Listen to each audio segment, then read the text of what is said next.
He didn't rush.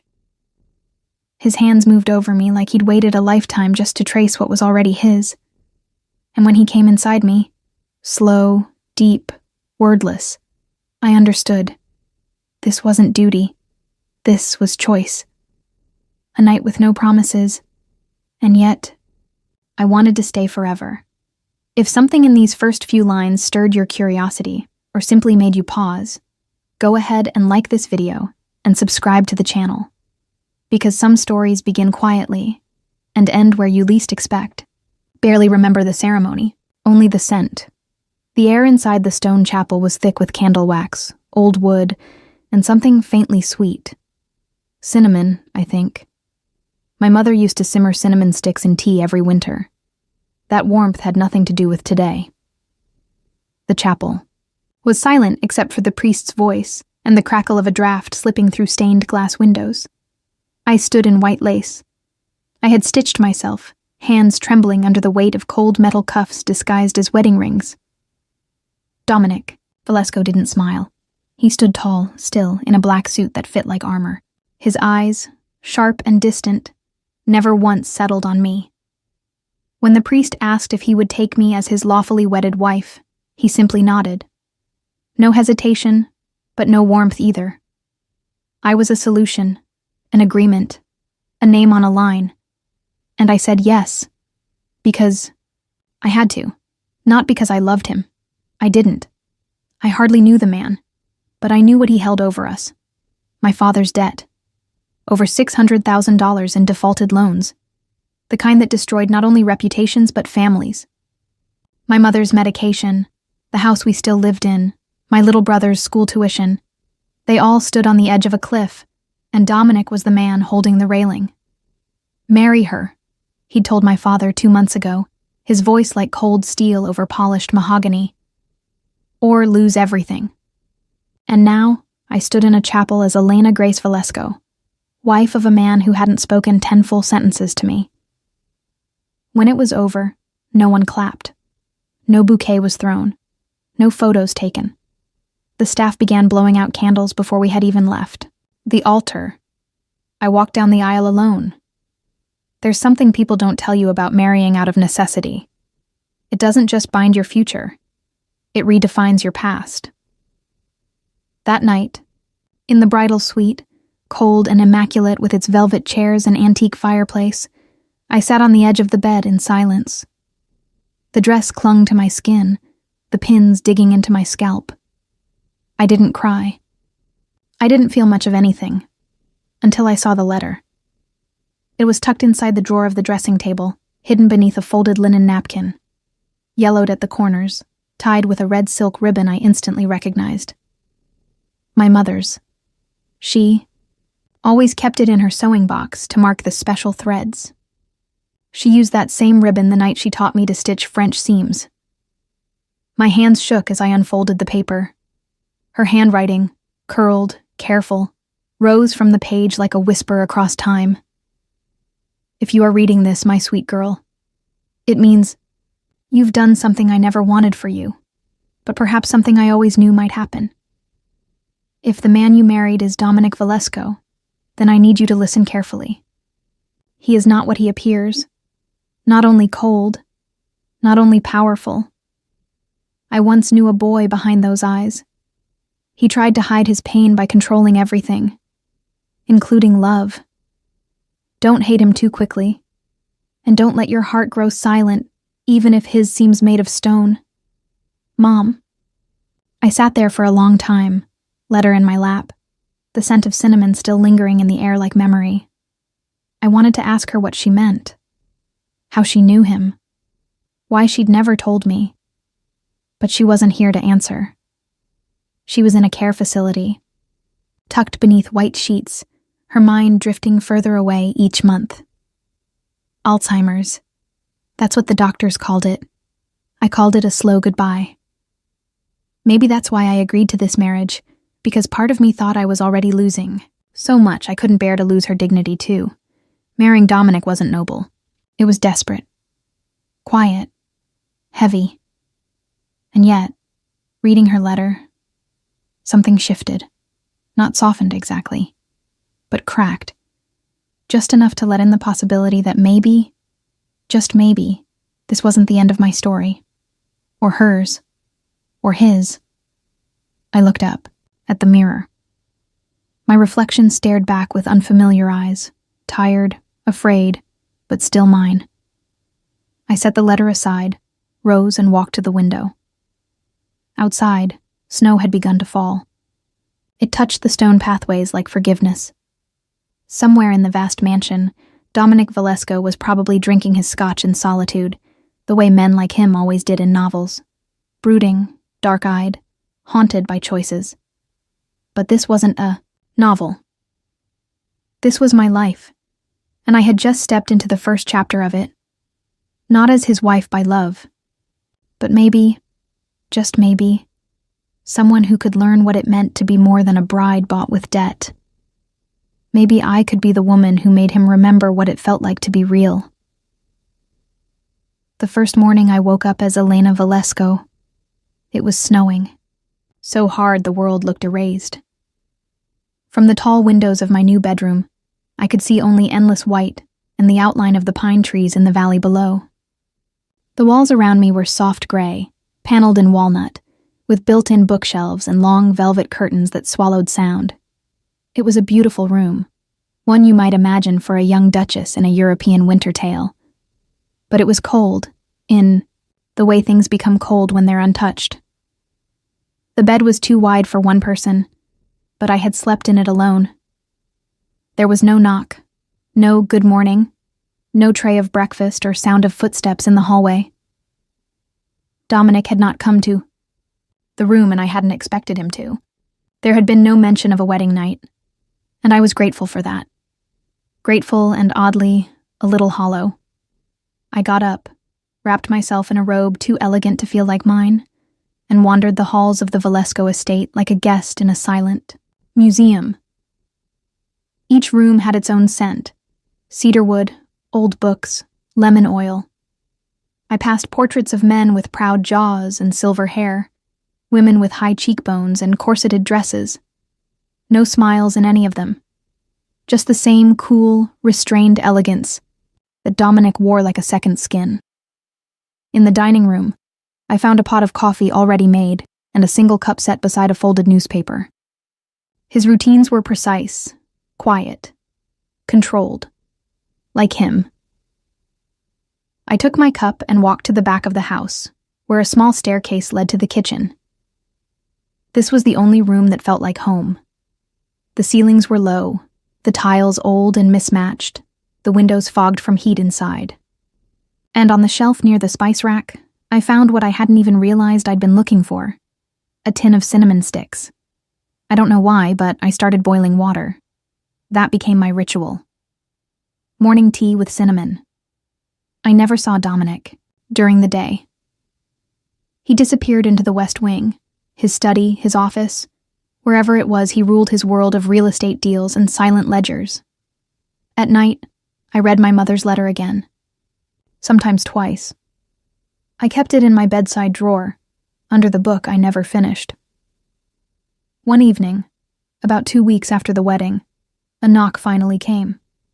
Not at my door, but at the back door of the house, the one near the greenhouse.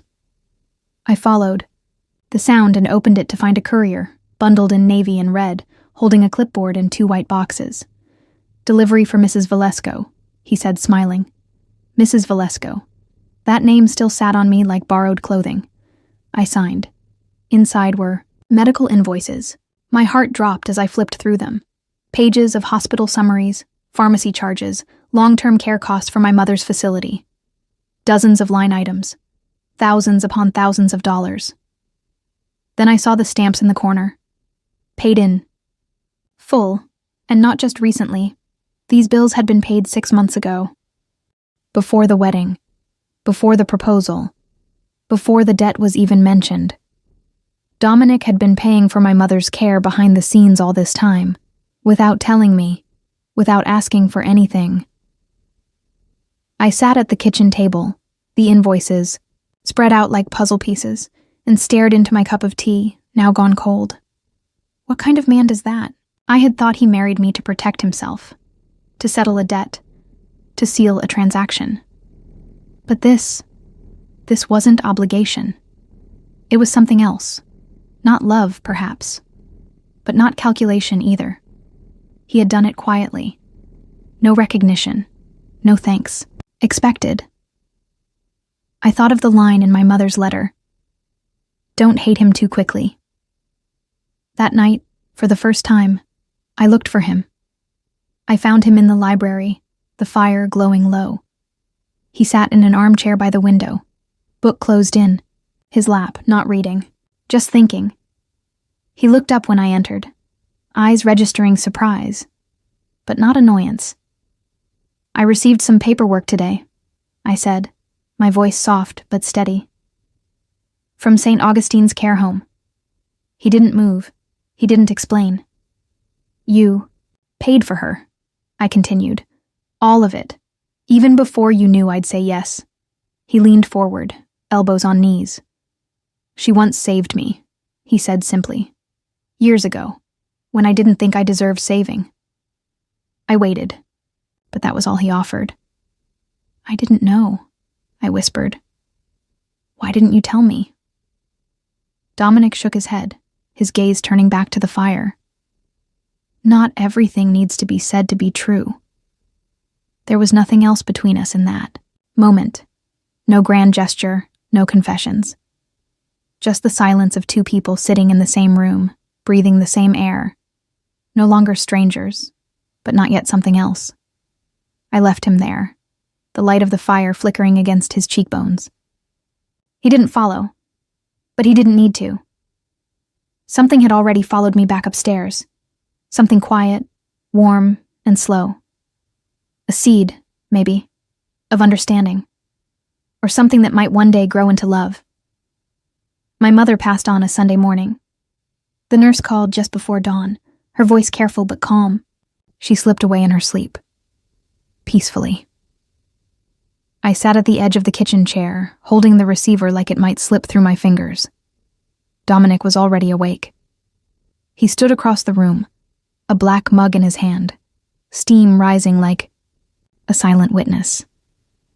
I need to go, I said quietly. He nodded. No questions. Just a coat already in his hand, and the car warming up before I even found my shoes. We drove in silence, the highway still dark, headlights slicing through the Oregon fog like memory through grief. I didn't cry in the car. I stared out the window, watching trees blur into each other, my reflection faint in the glass. I thought about her hands, always in motion, always busy with thread or a spoon or my hair. I remembered how she hummed when she worked, not a song but something softer, like comfort made into sound. The hospice room was still warm when I arrived. She looked like she was sleeping. Her hands were folded on her chest, and someone had tucked a cinnamon stick under her pillow. I broke then, quietly, completely.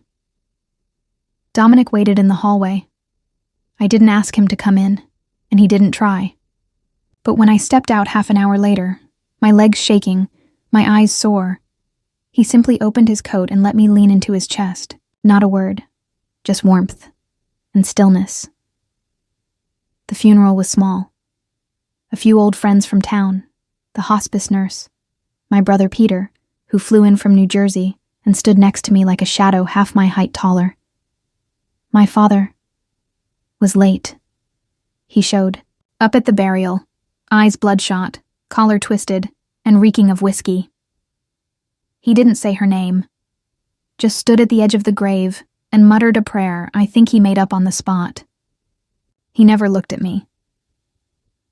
Later that night, after the guests had gone and Peter had gone to bed, I found my father in the study. It wasn't his house anymore. It hadn't been for months. But grief made him bold, or reckless. You think I don't know what I did? He spat, slumped in the chair like a man unraveling. You think I don't wake up every morning knowing it's my fault your mother died worrying about us?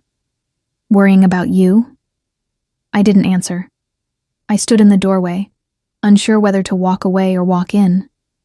He laughed bitterly. You married? Him to save my skin. You sold yourself, Elena, and you think that makes me the monster? I didn't sell myself, I said, more tired than angry. I made a choice. You just gave me the reason. He looked at me then. Really looked. Then he muttered, He didn't do it for me. That man, Dominic, he did it for your mother. My breath caught. What? She wrote him once. A long time ago. After his wife died. She helped him. I don't know how. I never asked. But he owed her. That's what he said when he came to see me about the debt. This is the last thing I can do for her. His voice dropped to a hoarse whisper. I thought he meant money. Turns out, he meant you. That night, Dominic came home late. I waited for him in the library, by the same fire that had warmed our first conversation. This time, I didn't wait for him to speak. She helped you, I said. My mother, didn't she? He stood at the threshold. The fire flickered across his face, casting lines I hadn't noticed before. Fatigue, yes, but also something quieter. Regret. She saved me, he said. He came forward slowly, then sat across from me. It was a long time ago. After my wife died, I stopped eating, stopped talking. I sat in that chair. He nodded toward the velvet armchair near the fireplace. For weeks. Your mother had been hired to tailor the drapes for the dining room. She showed up with pins, in her sleeve and cinnamon tea in her thermos. My eyes widened. She didn't ask me to speak. She just worked and hummed and left a cup on the table beside me. Every morning. For 12 days. He leaned back, his voice steady. On the 12th day, I said thank you. That was the first word I'd spoken since the accident. She looked at me and said, Pain isn't a curse, Mr. Valesco. It's a passage. Don't build a mansion inside it. Then she went back to stitching. I swallowed. Why didn't you tell me any of this? Because I didn't want your love, he said plainly. I wanted to repay a debt, and I didn't want to use your grief for my redemption. We sat in silence, but it wasn't a silence that hurt. It was a silence that held. I stared at him. Really stared. I had spent weeks thinking of Dominic as cold, calculated, but sitting across from me now was not a man made of stone. He was a man who had once been broken, then stitched back together by a woman with a cinnamon thermos and a gentle song, and now he had tried to do the same for her daughter. I rose from my chair and crossed the room. I didn't touch him, but I sat beside him, shoulder to shoulder. And for the first time, we watched the fire together. Not as strangers bound by paper, but as people beginning to understand what presence really meant. The days, after the funeral passed like smoke through an open window, thin, shapeless, and impossible to catch. I returned to the estate because I had nowhere else to go. Not because Dominic asked, not because of obligation, but because the silence of that place didn't feel so harsh anymore. It felt shared. There's something about grief that slows time. You start to notice things you never did before. The way light hits a window at 6:17 a.m. The way your breath fogs in a kitchen that's still asleep.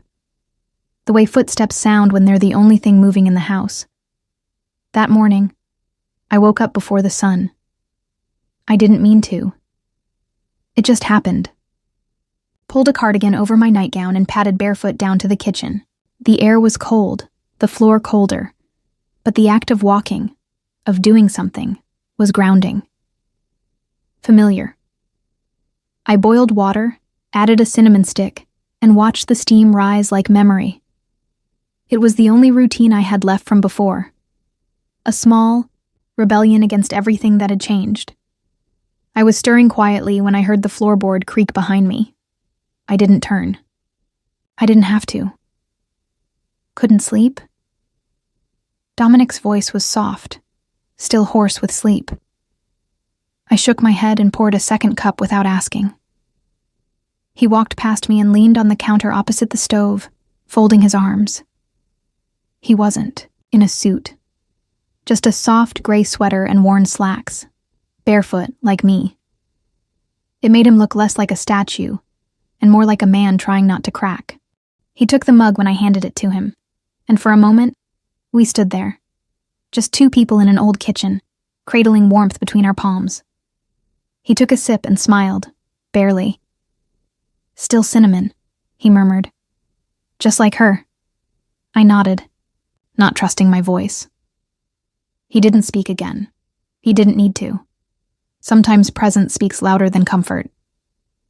We sat at the small kitchen table, the one tucked near the window with a view of the garden's bare branches. Neither of us said a word for 10 minutes. But something shifted, not in the room. In me. There was a quiet magnetism to the way he held his cup, like he was steadying himself from the inside. I watched him, really watched him, not as the man who married me out of debt or the man who saved my mother, but as someone who had been alone for a very long time. I don't know what made me do it. Maybe it was the steam rising between us. Maybe it was the ache in my chest that no longer felt like loss but like space that wanted to be filled with something human. I reached across the table and placed my hand on his. He froze. Not in fear, not in rejection, just surprise. His eyes met mine. There was no fire in them, no calculation, just warmth, dulled by time, but not extinguished. "I'm still here," I whispered, not even sure what I meant by it. He didn't answer with words. He turned his hand over, palm up, and laced his fingers through mine. We sat that way, hands joined, mugs cooling, outside light growing inch by inch. The room didn't change. The house didn't shift. But I did. For the first time, I wasn't surviving inside the walls of the Valesco estate. I was choosing to be here, to reach out, to stay. Later that morning, I returned to the sewing room at the back of the house. It had been unused for years, but I found a box of my mother's things, her measuring tape, her thimble, even the small pincushion shaped like a tomato I'd always loved as a child. I brought them upstairs and arranged them by the window. Dominic found me there in the afternoon. "You're sewing again?" he asked gently. I nodded. I think she would have wanted that. He stepped closer, hesitating. "I want to give you space, Elena, but I also want you to know I'm here, not as an obligation, not anymore." I turned to face him. The sunlight caught the gold flecks in his eyes, and for once they looked tired. Human. Honest. "I know," I said. "That's why I'm still here too." We didn't touch. Not this time. But there was something in the stillness between us that felt closer than contact. It was no longer about owing, or rescuing, or repaying. It was becoming something else, entirely. That night I wrote in my journal, a habit I'd lost since the wedding.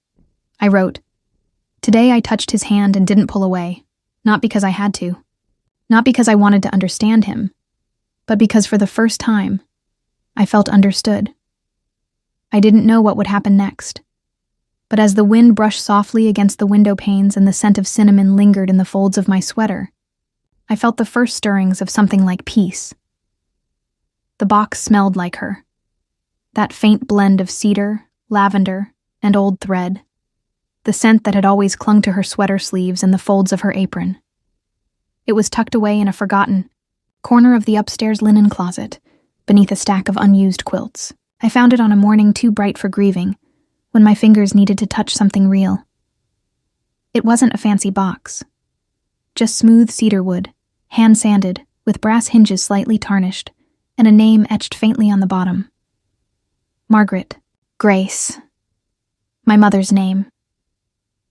Inside I found buttons, hundreds of them, sorted by color and sewn onto tiny scraps of fabric.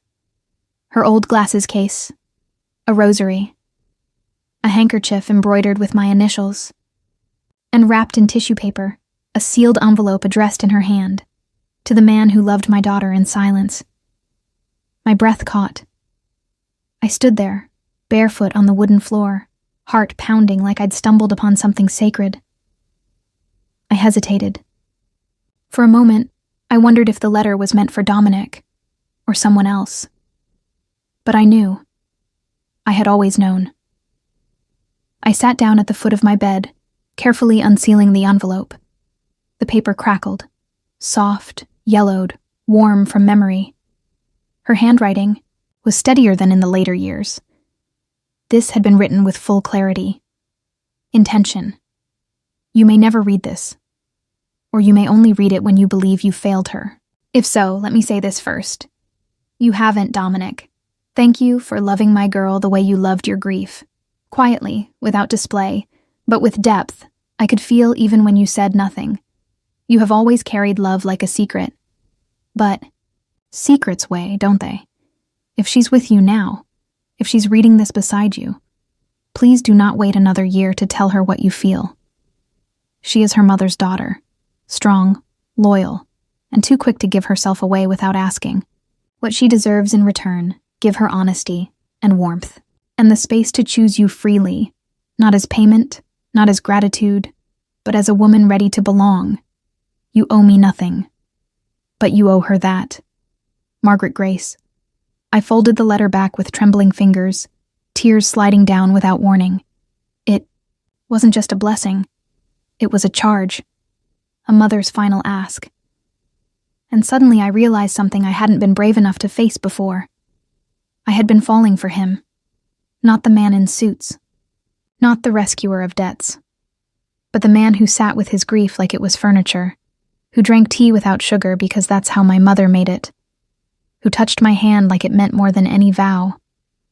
He hadn't spoken his feelings, but she had seen them, long before I did. That evening, I waited for him, not in the kitchen, or the sewing room, or the firelit library. I waited by the garden window in the east hallway, the one my mother once said had the most honest light. Dominic appeared just before sunset, coat in hand, ready to leave for a meeting, his jaw set as always. But when he saw me, he paused. "Found something today," I said, voice steady. He raised an eyebrow. "A letter, from her, for you." His face didn't change, but he didn't look away either. I handed him the envelope, now resealed, and nodded. "You should read it alone." "But I wanted you to know." She knew. He took the letter with careful fingers, as if it might dissolve. She said, "You carry love like a secret," I added, watching him closely. A long silence passed between us. Finally, he spoke. "She knew me better than I ever deserved," I smiled gently. "She knew you exactly enough." He looked at me, and for the first time, his eyes softened. Not in sorrow, not in restraint, but in something close to openness. "I'll read it," he said quietly. "Thank you." Then he did something he hadn't done since our wedding. He touched my cheek. Just a thumb, brushing lightly beneath my eye. Not because I was crying, but because he wanted to know what my skin felt like when it wasn't guarded. That night, I sat by the fireplace and reread my own journal. I traced over the lines I had written days earlier, about touch and understanding, and then I turned to a new page. She knew before I did. She saw something forming in the quiet spaces between us. And now, I think I do too. I am not surviving him anymore. I am beginning to choose him. Outside, the moon was full and steady, casting a silver sheen over the snow-covered hill. The estate didn't feel like a cage anymore. It felt like a place something new might grow. Something patient, and real, and, just maybe, something lasting. The orchard behind the estate hadn't bloomed in years, The apple trees still stood, bare and patient, branches like veins reaching for something just beyond the horizon. The snow had melted in patches, revealing the hard ground beneath, dark, damp, waiting for spring. Dominic met me there, as promised. He wasn't wearing a coat, just a navy sweater and gloves, and somehow the cold didn't seem to touch him. We walked in silence for a while, boots crunching softly on the frost-bitten path. The sun was low, casting long shadows across the slope. Orange light caught in the spaces between branches, stretching the trees like ghosts into the snow. He was the one who spoke first. I planted these trees the year after Clara died. I stopped walking. Clara, his wife. The name he never spoke. He kept his eyes ahead, voice low and even.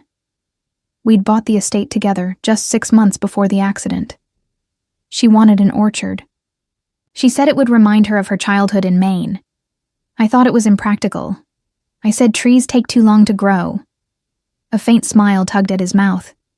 She said that's what made them worth planting. We kept walking. My chest felt tight, not from jealousy, but from something more complicated. Reverence, maybe. The sense of touching a memory not your own. She died in a car accident, he continued. Coming home from the market. It was raining. A truck ran a red light. It was instant. I didn't interrupt, just listened. She was the light of every room, he said, and when she left, the house went dark. He paused. I left the orchard alone after that. Never touched it again. A wind moved between us. I tucked my hands into my coat, heart aching not just for him, but for the version of him that had once loved without fear. She was a good woman, I said gently. He nodded. But I didn't know how to grieve her. Not properly. I turned silent. Hard. I stopped living in rooms that had memories in them.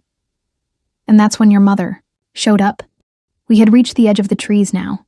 The light was gold, spilling across his face like a benediction. For the first time, he looked younger, not in age, but in spirit, like someone beginning to shed an old skin. She didn't ask questions, he said. She didn't try to fix me. She just showed up every morning and made tea, cinnamon and honey, left it by the chair. I know, I whispered. She wrote about it. She remembered everything. His eyes shifted to mine. Something flickered. There. Something raw and open. I never forgot her voice, he said. When she finally spoke to me, it wasn't pity. It was permission. She gave me the right to feel what I was too proud to admit. We stood there for a moment, wrapped in silence and wind and memory. Then he turned to me. When I offered marriage, he said, I told myself it was debt, repayment, protection. His voice grew quieter. But that wasn't the truth. Not even then. I swallowed hard. Then why didn't you say anything? Because I didn't want you to feel owned, he said, and I didn't trust myself not to fall into old habits. Power, control, silence. He stepped closer now, his breath visible between us. It started because of her, he said.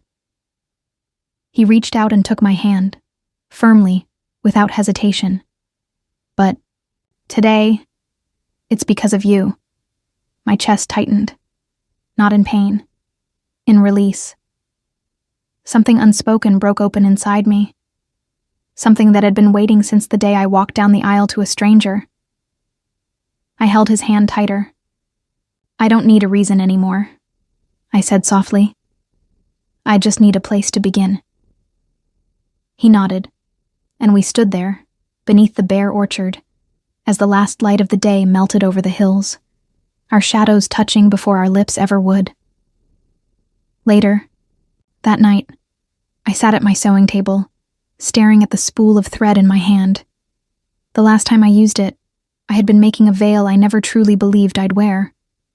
Now, I threaded the needle slowly, steadily, not to finish something, but to begin. He left the papers on the windowsill.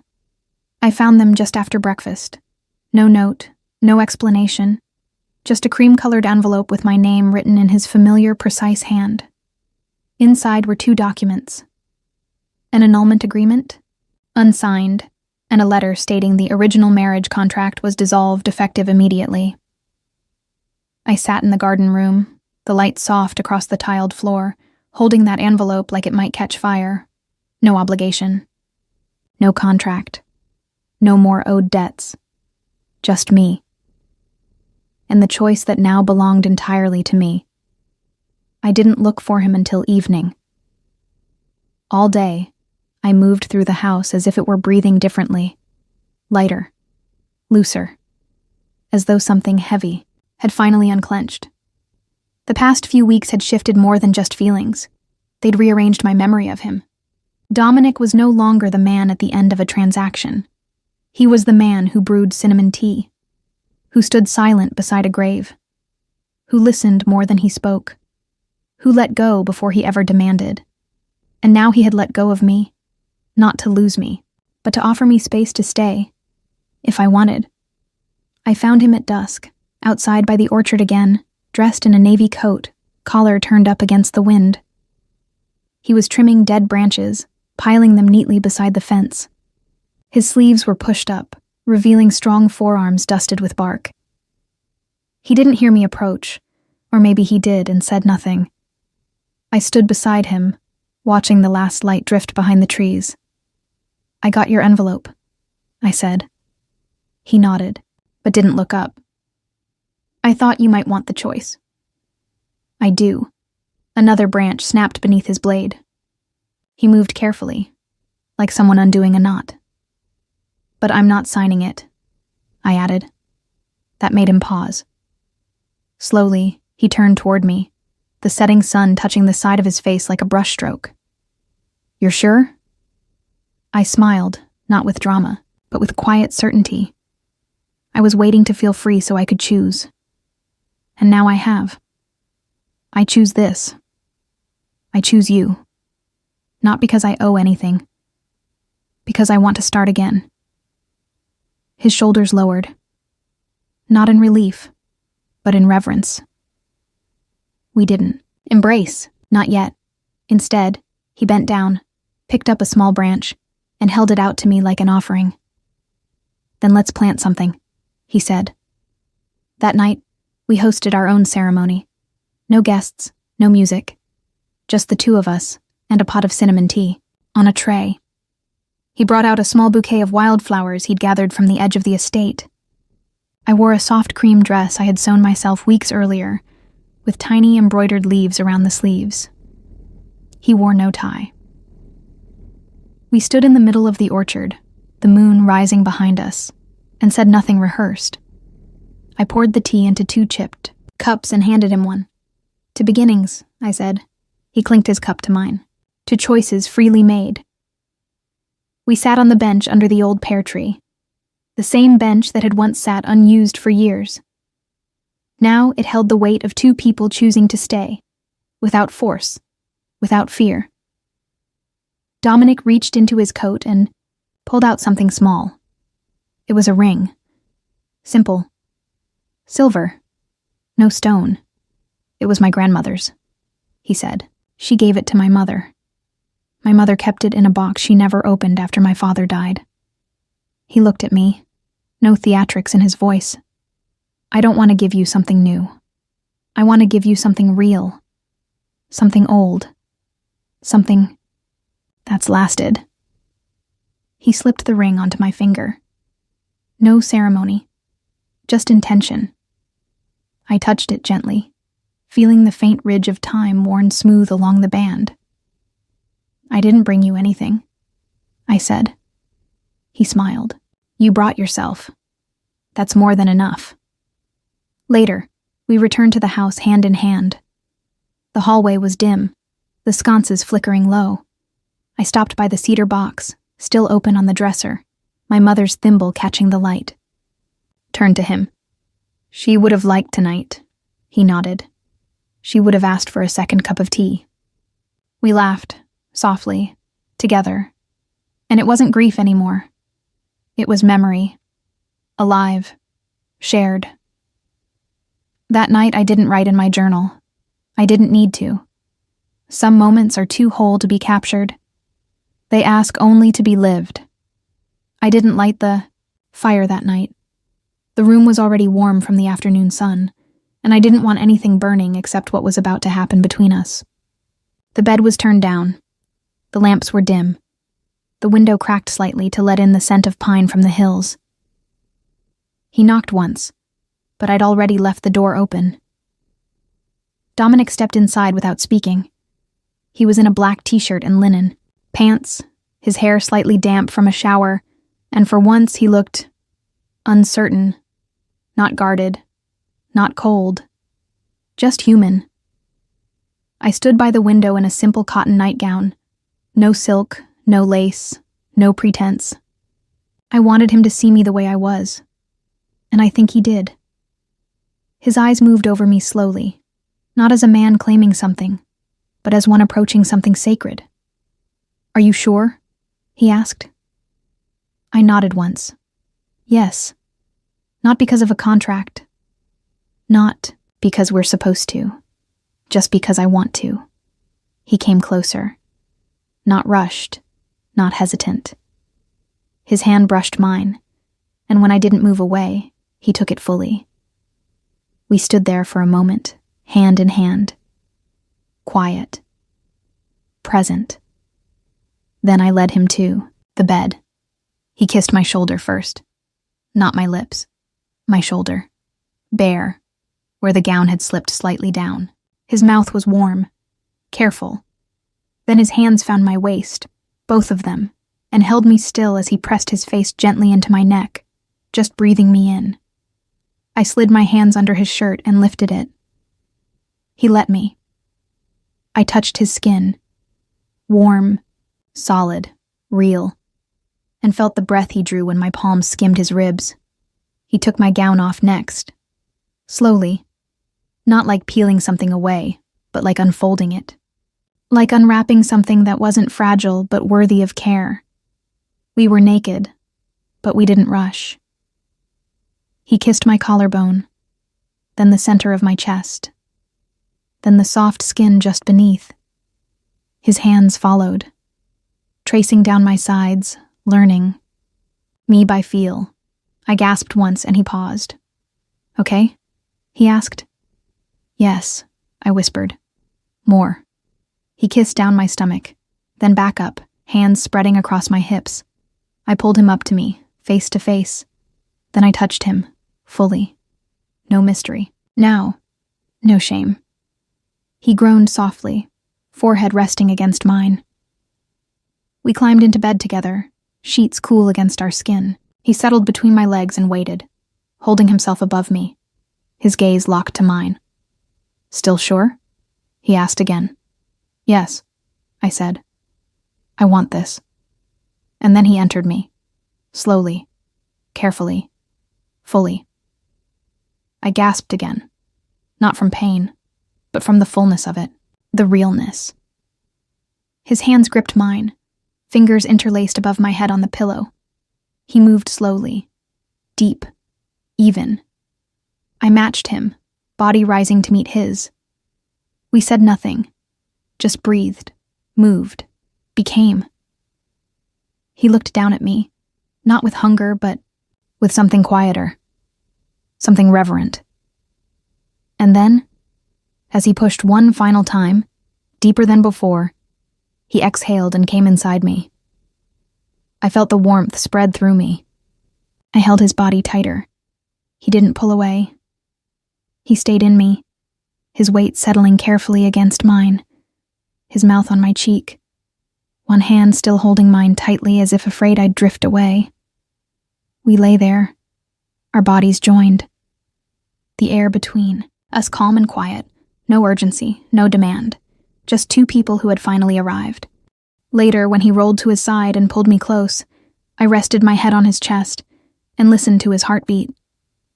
It was steady, real, like his hand on my hip, like his breath on my temple. Neither of us spoke for a long time. Then I whispered, "Thank you."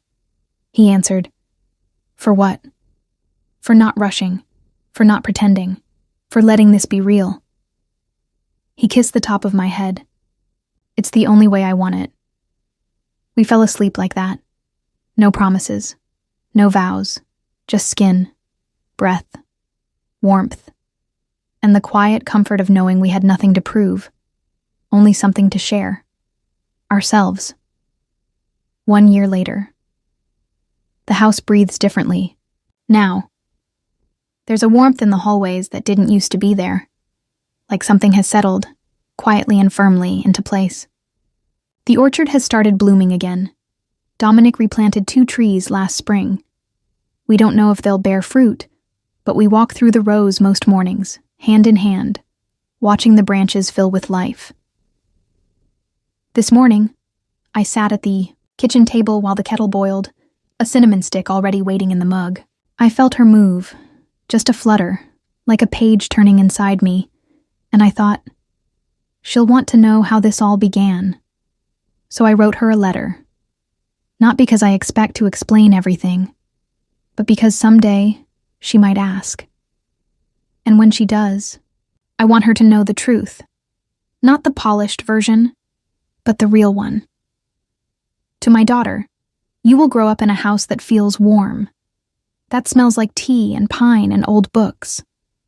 You'll walk barefoot on wood floors and ask why we keep 3 chairs in the garden when there are only 2 of us. One of them is for your grandmother. She never met you. But she saved your family before you were ever born. She taught your father how to grieve. And she taught me how to stay soft, even when the world felt sharp. I married your father before I ever loved him. I married him to save my family. And then, slowly without realizing it, I began to save myself. From fear, from silence, from the idea that love has to arrive with fireworks. Sometimes love shows up quietly. Sometimes it makes tea. Sometimes it waits. Your father waited. He let go of me before I asked him to. And in that space, I chose to stay. I hope one day when love comes to you, it feels like peace. Not a storm to survive, but a place to rest. Hope you never confuse noise with depth, and if you do, come sit with me in the kitchen. I'll make you tea, we'll talk, or we won't. Either way, you'll be loved, always. Your mother, Elena. I folded the letter, slid it into an envelope, and placed it gently in the cedar box, beside my mother's thimble, and the ring that once belonged to Dominic's grandmother. It didn't feel like closure, it felt like continuation. Dominic came in a few minutes later, brushing snow off his coat. He saw me standing at the box and paused, a quiet question in his eyes. "A letter," I said. He smiled. "For her?" I nodded. "For when she's ready?" He came over, kissed my forehead, and pulled me into his chest, the same way he always does when words feel too small. We stood there a while. His hand rested over my growing belly. The room smelled like cinnamon and something sweet baking in the oven. Outside, the trees were dusted white again. Inside, we were steady. Later that afternoon, we sat by the fireplace, watching the flames dance. The windows fogged gently with the weight of warmth meeting cold. Dominic reached for my hand, as he often does without thinking. I squeezed it and laid my head on his shoulder. "Did you ever imagine this?" I asked. He took a breath. "Not like this. Not with so much stillness." "Is that a good thing?" "It's the best thing," he said. "Because it's real." We didn't say more. We didn't have to. That night, as we got ready for bed, I looked out across the orchard one last time. A full moon cast long shadows across the snow, and for a moment, I could almost see her there, my mother, standing beneath the pear tree, arms crossed, smiling just a little. I whispered a thank you, not just for Dominic, Not just for the life I had now, but for the silence she taught me to trust, for the way she loved me without noise, for the courage she gave me to begin again, when all I had was a name, a dress, and a broken version of myself. As I slipped into bed beside the man I now loved without hesitation, I rested one hand on my stomach and one against his chest. His breathing slowed. Mine followed. And together, we drifted, not into sleep, but into something softer, something lasting. If this story touched something in your heart, even just a moment of quiet, a familiar image, or a feeling you didn't quite expect, please like this video and subscribe to the channel. Every subscription helps us keep telling gentle, heartfelt stories, just for you. Thank you for staying until the very last word.